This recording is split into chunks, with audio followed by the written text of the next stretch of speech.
vivir sin temer nunca más, sin más fuerzas que el amor y sin dar marcha atrás, pues ya no me queda más empresa y más lucha que el amor como arma de guerra.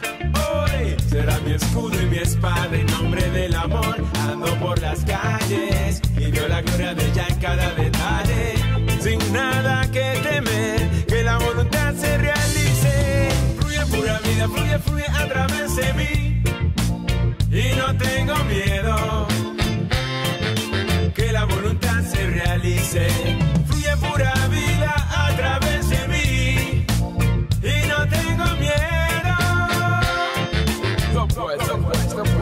Como en el hombre místico que buscaba la verdad y encontró la realidad de su propia divinidad, Rastaman Guru crístico, que halló a Dios dentro de sí y en la senda de la paz nos enseñó cómo vivir.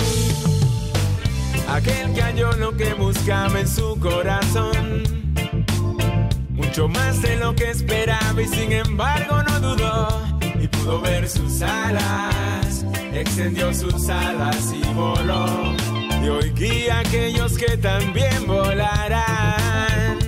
Quiero ver mis alas, ¿no quieres ver tus alas? Con las que saldremos al encuentro de aquellos que una vez vimos volar.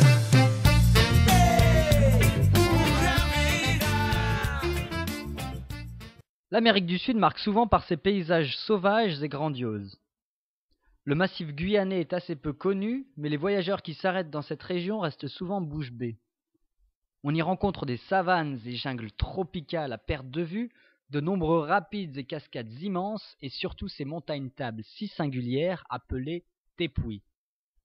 Des montagnes sacrées pour les indigènes, on découvrirait en haut notre véritable essence, comme le mont Roraima, 2810 mètres, plus haut mont de la région, frontière entre le Venezuela, le Brésil et la Guyane anglaise. La Grande Sabana, qui est un plateau de 1000 mètres d'altitude, est le cœur de ce massif guyanais. Le célèbre film Avatar a été tourné par ici autour des plus hautes chutes au monde, Salto Ángel. De 4 milliards d'années, ce plateau est l'une des plus vieilles terres du globe, contenant de nombreux gisements de fer, d'or et de diamants. Avec le Nigeria en Afrique, elles auraient formé le Gondwana, continent unique de l'ère secondaire. Pas étonnant que plusieurs puissances mondiales ont cherché à obtenir une partie de ce massif. On y parle l'espagnol, le portugais, le français, l'anglais et aussi le hollandais avec les 3 Guyanes, le Brésil et le Venezuela. Mais plus que d'or ou de diamants, cette terre est riche en histoire. Le paysage parle et l'énergie qu'on peut ressentir est énorme. Et les nombreux indigènes qui parlent souvent leur propre langue et vivent parfois en lien très fort avec la nature contribuent à accentuer la puissance de ces terres et de l'harmonie divine. Différents pays européens ont apporté leur propre culture qui s'est plus ou moins mélangée avec celle des indigènes présents sur ces terres et celle des Africains qui ont immigré plutôt contre leur gré. Les 3 Guyanes se séparent d'ailleurs beaucoup du continent sud-américain pour cela. D'ailleurs, par exemple, en Guyane anglaise, les gens roulent à gauche, il y a beaucoup d'Afro-Américains dans la population et on parle l'anglais.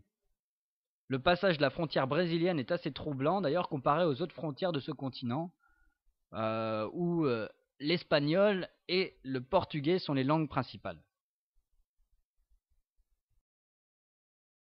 Then go more strong, more strong, more strong. And you over there, big waterfall.